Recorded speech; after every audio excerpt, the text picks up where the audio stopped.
Okay, ladies and gentlemen, the directors of Just for Cracking. Woo!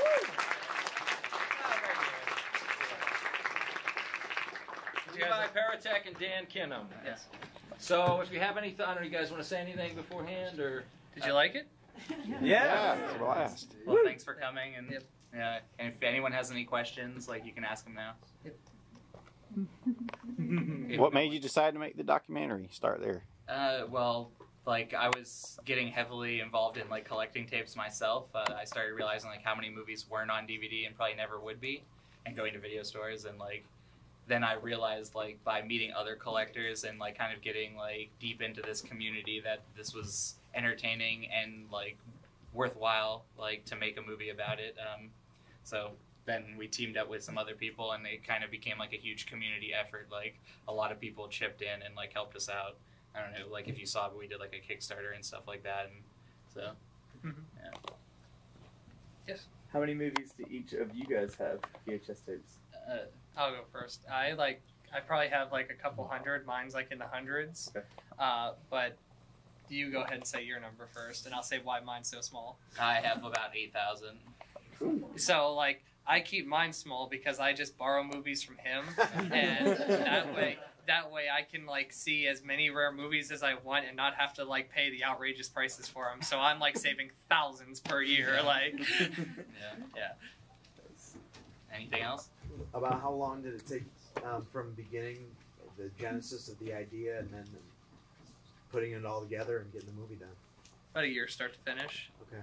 Yeah, we started in January last year, January 2012, right? Yeah. And then we finished it. Our first screening was in April. So, yes. I know you guys, when you guys were filming, you guys went a lot of places and hit a lot of places for VHS. Along the road, the entire time you guys were filming, what was the craziest VHS you found on the road? Craziest? Yeah, that one's kind of hard. Or I'll say most super rare. I'll say that. Super rare. I found we didn't have a lot of luck on that trip. We went to a lot of stores and called a lot of different places, but we didn't find anything super insane. I got like Blood Tide on Planet Video, like big box. That was cool. I got Robot Ninja. I was happy about that. And just some other things, like some things that I had been wanting to see, but yeah, nothing like out of this world. Yeah. So. What's your cover art? Favorite cover? Aside from Yog. Oh yeah, that's great. Yeah, Yog is great. I have a lot. I mean, I love Black Devil Doll from Hell. I love 555. I love like the Housegeist, like boarding house, like big box.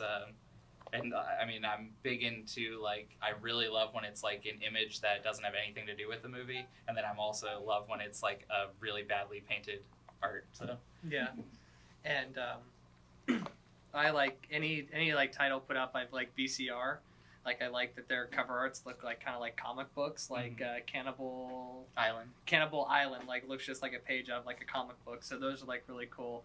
And then like, I don't know if I like this cover, but I like find this cover like kind of like strange, like the porno Who Reamed Rosie Rabbit, where it like promotes it as like a Roger Rabbit porno, and they have like this naked girl standing with like this like super terrifying cartoon rabbit like drawn on it. It's like it kind of scary. Yeah, it's kind of scary. Ruins your childhood memories, but yeah.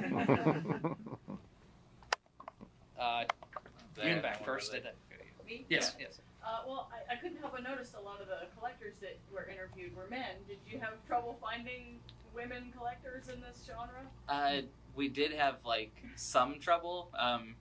I mean, like we put out on like websites and stuff like that. We tried to like promote that we were making the movie as much as possible and for people to reach out to us. And then we got a lot of people that were in there. And then from that, we like asked them if they knew anyone. And I think we probably got 4 girls in total who like collected, and then some like that worked at video stores and stuff like that. But yeah, I mean, we would have loved to get more, but they didn't. Like, we didn't have any, like, contact information or anything. Since then, though, through doing screenings and stuff like that, I mean, we've met, like, a ton more and stuff like that, so. You had the question? I saw, there were some prominent people in the VHS culture, like the Everything is Terrible guys and the trauma people. Was there anybody that you guys approached or wanted to interview that you didn't get to, that were, There was, like, somebody asked this same question last night. there was there's only like a couple people, and the one was like Charles Band. He was like all over the place. He was like doing the new Puppet Master when we were in LA, and like it didn't work out, and it was like a huge like disaster trying to work it out. And then there was a VHS collector who remained nameless on the trading group. He was a big prominent name. And he used to do like a zine, and he has a website and stuff. He had a website, and he got terminally ill, and he died. And PayPal was started because his rent was overdue, and the landlord was going to throw all of his stuff out just like in the trash. So they started this PayPal, send in money, so we can save his like collection and everything. And then 6 months later, he pops back up online alive. Yeah. And so a lot of people were kind of confused by that. It's like, you died. We send money to you. I saw a picture of him in the hospital like a couple weeks before he died too, like exactly. looking ill. Yeah. So Touch my stomach. so he comes back to life, and we contacted him and asked if we could do an interview. And up until the day before we were going to his house, we were going to interview him. And he was going to buy us Chinese. We got to hang out at his place, which had air conditioning. And then all of a sudden, oh, you guys can't come. I'm moving this day. And he had known for months, and yeah. So, I haven't talked to him since, so alive that didn't work out. Alive or dead, we don't know. So. Anything else, or? Yes. What made you decide to take the movie on the road? Well, I like that idea. It kind of reminds me of like what they did in like the drive-in days with like taking like a film print from city to city, and like it's kind of just like an excuse for us to like meet a lot of people and kind of I like the interactive like bringing tapes. Like it's a lot of people who like watch the movie then want to like start collecting or maybe like buy tapes or like talk to us. So that's like kind of cool that we get to like be face to face with people rather than just sending it off and. And film festivals are expensive. Yeah, every film festival we've shown it in has like they've approached us like we didn't have a budget at all for like festivals. So in like with like a film festival, we can't like come out and like sell tapes or anything like that. Mm-hmm. So like this is kind of like a backdoor alternative way of getting it like out there. So anything else? Is the film going to be available? Maybe even on VHS eventually? Yes. We're planning, nothing's set in stone yet, but we'd like to have something out by the end of the year. VHS DVD, possibly Blu-ray, but if it's going to come out on a Blu-ray, I'm going to make sure the transfer of the film is like a transfer from like super slow EP, so the quality is even worse. I want the Blu-ray to look worse than all of them. So, yeah. You didn't seem too happy, but he said No, I'll be fine with it. That'll be fine. What'd you guys film with? We shot on Panasonic like HD, like full like big thing. Shot on like P2 flash cards. We shot on that. We didn't shoot it in HD. We shot it on a standard def because we figured we were transferring it to VHS when we were all done, so there's no point in having it in HD because it won't be seen that way. So we shot it in standard definition, and then we edited the whole movie, and then we transferred it from the computer onto a VHS, and then from the VHS back onto the computer, and that's what gives you that VHS camcorder feel. Mm-hmm. It fools a lot of people. So. Yeah, and it matched we actually have a VHS camcorder that we filmed some of the B-roll and stuff with, and like it matched up perfectly. Like we were able to blend the two without like it being obvious. So like DVC Pro 50 or what? Yeah. Yes. What's the most money each of you have paid for a tape, and what's the rarest tape that each of you own? I think the most I've spent is like maybe $15 to $20, and that was for a Grandpa Presents tape, one of those like terrible. Basically, this budget company in New Jersey put out a bunch of public domain horror movies, and they got Al Lewis, who played Grandpa Munster, to horror host them, and so I go after those. And probably the rarest tape is also Munsters related. It was given to me by a 15-year-old VHS collector named Johnny Dickey, and he handed me a tape last time I was in Philadelphia, and it just says in like whiteout on the side of the tape, Munster's makeup audition. So I stuck it in the VCR, and this guy by the name of Jon Stewart, not Daily Show Jon Stewart, another Jon Stewart, in the early 2000s was auditioning for some Munsters thing. Like he wanted to be like a makeup artist. So he dressed himself up as in full makeup as Grandpa and Herman Munster, and then like got a green screen and like made a 3-minute episode of the Munsters all himself. He did everything, and he actually went to a convention and got Butch Patrick to play Eddie. So like he recreated the intro, and he got like Butch Patrick to like walk on a green screen with a giant baseball bat, and like 50-year-old Butch Patrick like playing Eddie, and like so it's 3 minutes long in black and white. And then it's over, and then it starts up again, same thing, but in color. So it's only like 6 minutes long, and that's like my favorite tape. Like, follow-up question: will you put that on YouTube for us all? I will. I want to try to track down Jon Stewart first, like, and see like what's up with that.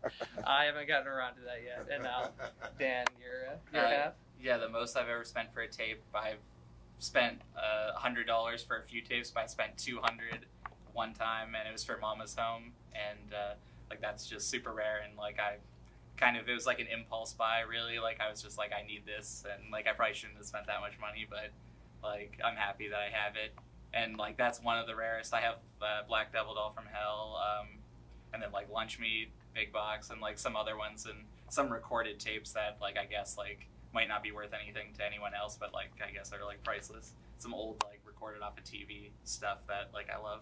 So. Oh yeah. True. Yeah, yes. It's obvious from like the documentary that most of the people that are VHS collectors also tend to be genre collectors, like horror and sci-fi and stuff. So I have two questions. One, which is why do you think those two things come together? And then two, did you meet anybody when you were doing this that didn't collect anything like that they only collected like romantic comedy VHS?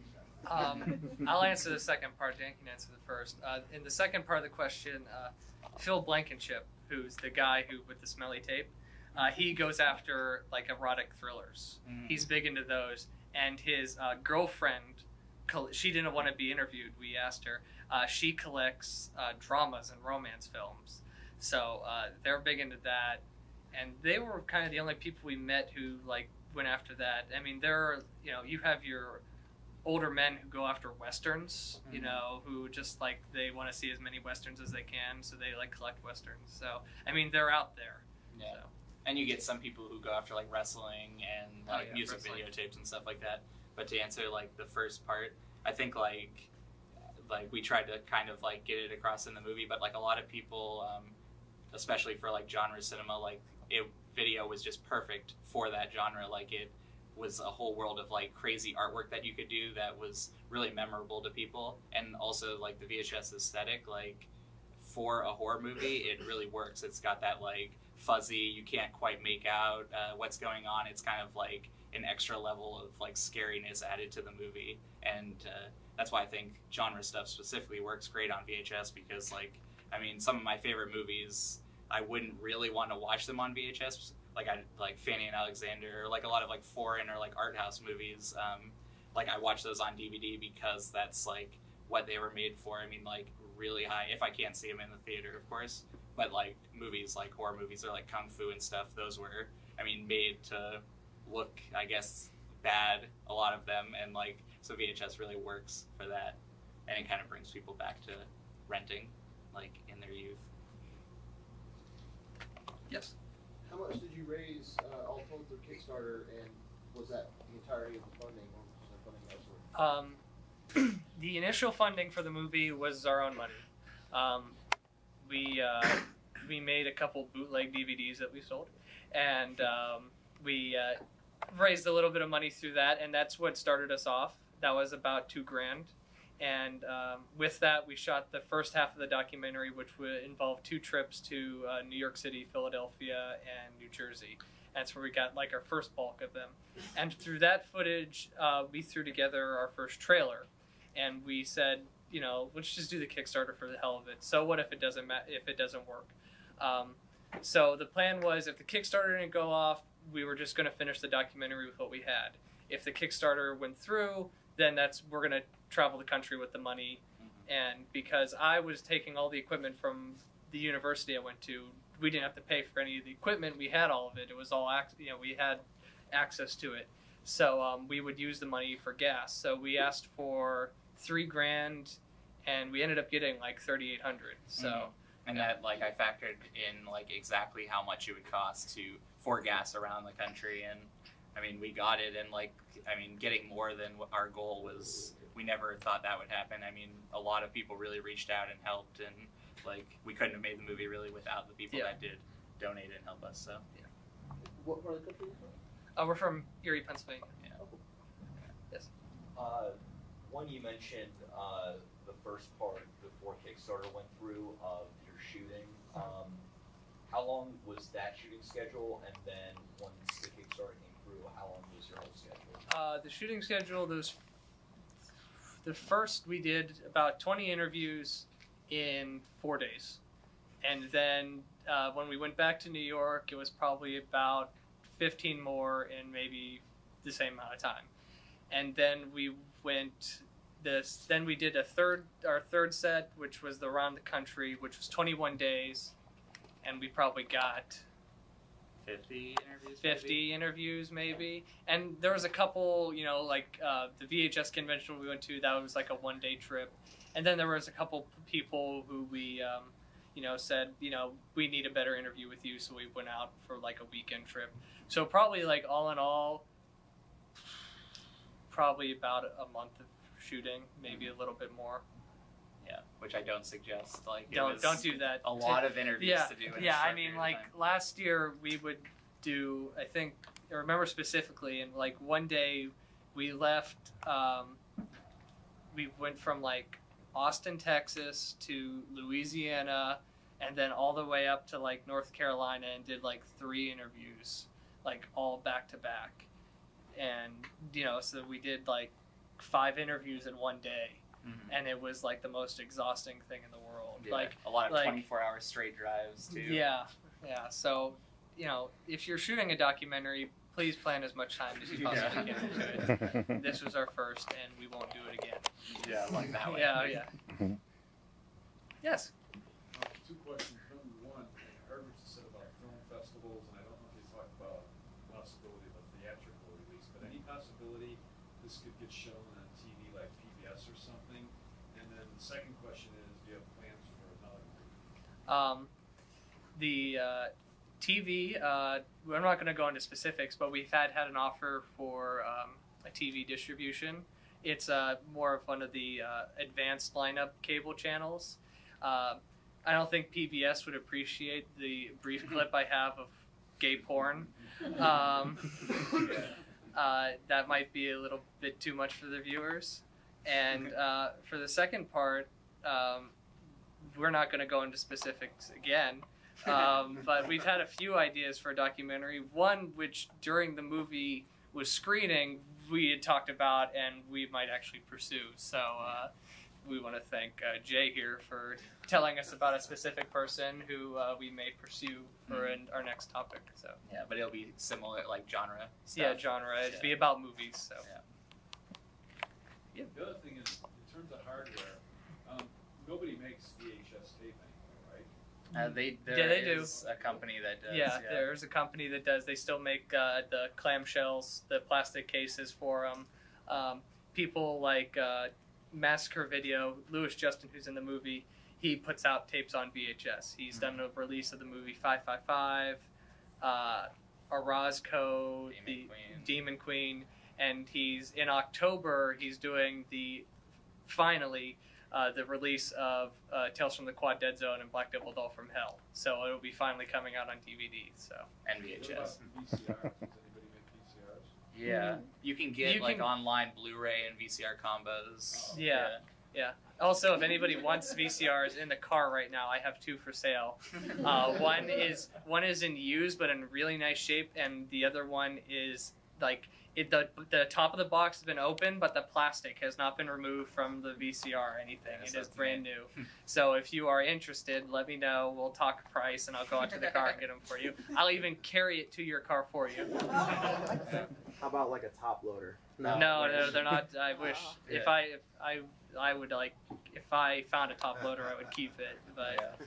I need to find one still. I need to find a beta player. Too. I actually found one. It was a it's kind of like this big, and it was from a rental store. It was one of the ones that you could rent. So like a plastic, looks like a briefcase has been put over it with like faux like crocodile skin print on it, but it doesn't work. So I think I gave it to Dan or something. I don't have it anymore. Yeah, he threw it out. So yeah.